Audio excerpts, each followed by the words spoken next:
누구나 행복한 삶을 원합니다. 70년간 하버드에서의 행복할 연구의 결과인데요. 여러분 안녕하세요. 여러분의 사업멘토 권포로입니다. 저희는 하버드 대학교에서 하버드 연구원진들이 우리 행복이나 부호, 명예, 열심히 노력하는 거에 있지 않다는 거에 포커스를 두고 싶어요. 행복이라는 거가 부나 명예만 있다면은 저희는 행복이라는 걸 한번 조명해 볼 이유가 있어요. 우리가 인생이 건강하고 행복하게 만들어주는 것은 무엇일까요? 여러분들이라면 최고의 미래를 원한다면 시간과 에너지를 어디에 쓰시겠습니까? 1980년대부터 2000년대 초반까지 태어난 밀레니엄 세대에게 물어봤어요. 그들이 인생에서 가장 중요한 목표가 무엇이냐고. 그런 대다수 분들이 80% 이상들은 부자가 되고 싶다고 말씀을 했고요. 대다수 그렇게 말했고, 그 중에 또 50% 이상은 유명해지고 싶다는 얘기를 했습니다. 80% 이상이 부와 명예, 보통 유명해지기를 원하죠. 우린 더 좋은 삶을 살기 위해서 어떻게 계속해서 더 열심히 일하고 더욱더 성취하고 그렇게 노력을 하곤 합니다. 세상에 그것을 부추기는 것들이 너무나 많아요. 이런 현상을 실제로 저도 지금 워커홀릭 상태인데 월화수목 금금금금 일요일까지 했던 게 한 1년 차인 것 같아요. 근데 그게 행복이라는 거에 대해서 조명 한번 해보고 싶어요. 돈을 많이 벌면 행복하냐? 돈을 많이 벌었을 때 행복하지 않다는 걸 좀 많이 느꼈거든요. 그리고 제 주변에도 큰 돈을 벌어봤던 친구들이 돈이 많아서 행복하지 않다는 결론을 내렸어요. 이 연구는 75년간 724명의 돈이라는 거는 충분 조건인데도 필요 조건이라고 해야 되나요? 충분 조건이 되지 않는다. 그리고 명예라는 거, 유명해지는 것도 한도 끝도 없죠. 1938년부터 그들이 두 개의 집단을 추적했다고 해요. 첫 번째 집단은 연구 대상자들이 하버드 대학교에서 2학년 때부터 시작을 했죠. 그들 모두가 2차 세계대전 중 대학을 졸업했고 대부분 전쟁에 참여했던 부분이에요. 그 밀레니엄 세대의 2차 세계대전 중에 그 역사적으로 조명된 사례가 많잖아요. 그리고 다른 집단은 보스턴에서 가장 가난한 지역에서 태어난 소년들이었어요. 극과 극의 비교를 했죠. 예전에 오블리스 오블리지라는 얘기가 있었잖아요.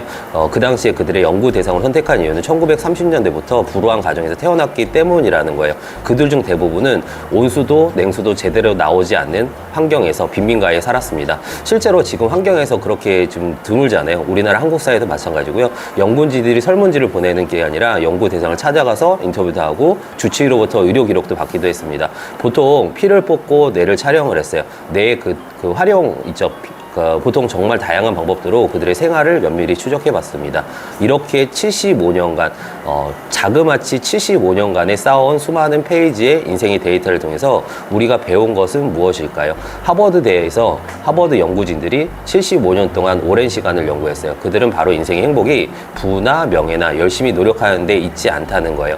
이 연구의 가장 분명한 메시지는 좋은 관계가 우리의 건강하고 행복하게 만든다는 사실이었어요. 우리는 관계에 관한 세 가지의 커다란 교훈을 얻습니다. 어떤 관계요? 첫 번째는 사회적인 연결은 유일하지만 고독은 해롭다는 거예요. 제가 성공하기 위해서는 지독, 고독, 중독이라는 거를 좀 메시지를 던졌었는데 이 연구 결과에 있어가지고는 굉장히 좀 그렇다는 생각이 좀 많이 들었습니다. 반성하게 된 계기였고요. 연구 결과 가족이나 친구, 공동체에서 사회적인 연결이 긴밀할수록 더욱 행복하고 신체적으로 건강하고 오래 사는 것으로 나타났어요. 반면에 고독은 매우 유해한 것으로 나타났습니다. 다른 사람으로부터 본인이 원하는 것 이상으로 고립되어 있는 사람들은 행복감을 덜 느낄 뿐만이 아니라 중년기 건강에서 더 빨리 악화되고 내 기능도 일찍 저하되면서 외롭지 않은 사람들보다 수명이 더 짧게 나타났다는 연구 결과가 있습니다.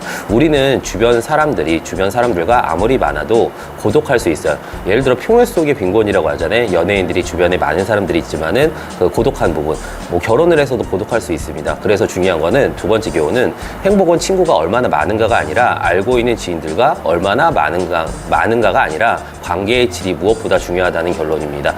실제로 예전에 그 찰리 채플린이 얘기했죠. 인생은 멀리서 보면 항상 희극이고 가까이서 보면 비극이다.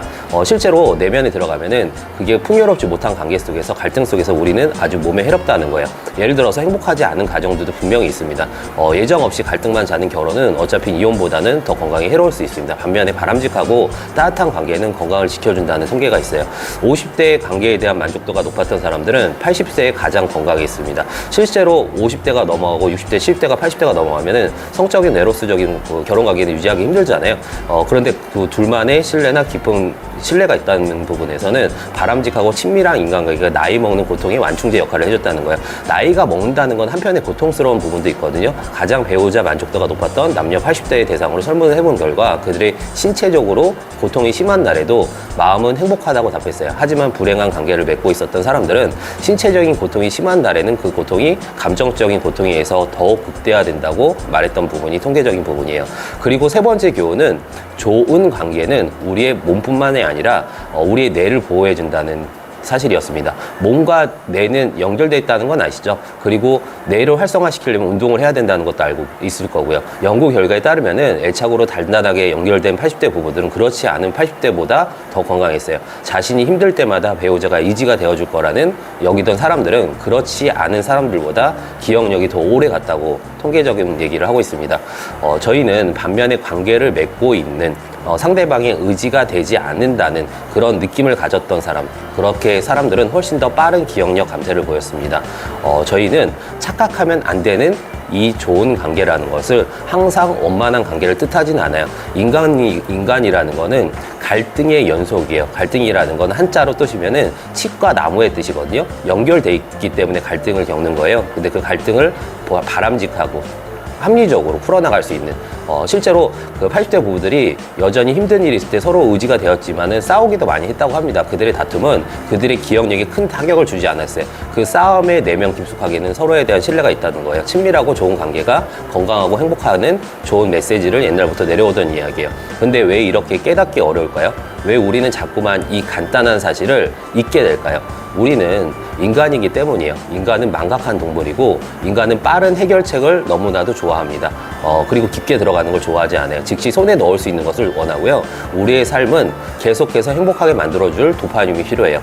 계속 행복하게 만들어줄 것을 원하죠. 실제로 사람들이 관계를 맺는 것은 때로는 골치가 아프기도 합니다. 하고 복잡하기도 해요. 그리고 가족과 친구를 비롯해서 열심히 챙기는 것이 그렇게 매력적이거나 멋진 일은 아니에요. 챙기기도 필요하죠. 그렇게 보이지도 않습니다. 심지어 이런 것은 단기간에 끝나는 게 아니라 평생 해야 될 숙제처럼 느껴지기도 해요. 하지만 기억해야 할 것은 여러분들이 생각하는 75년의 연구에서 은퇴 후에 가장 행복했던 사람들이 직장 동료와 혹은 친구가 되기 위해서 그리고 적극적으로 노력했던 사람들이었으며 이들도 마찬가지로 지금의 밀레니엄 세대처럼 그들도 한때는 젊은 시절에 부와 명성, 높은 성취를 추구해야만 했던 멋진 삶을 살 수 있을 거라는 진심으로 믿었던 사람이에요. 열심히 살지 않은 사람들이 있나요? 열심히 살지만은 각박하죠. 그리고 사람들이 실제로 그거에 행복을 추구하기 위해서 열심히 노력을 해요. 근데 75년간의 연구는 거듭해서 보여줬어요. 가장 행복한 삶을 사는 방법은 그들이 의지할 수 있는 가족과 친구 그리고 공동체가 있었던 사람들이었다는 것을요. 저희는 그런 부분의 통계로 말씀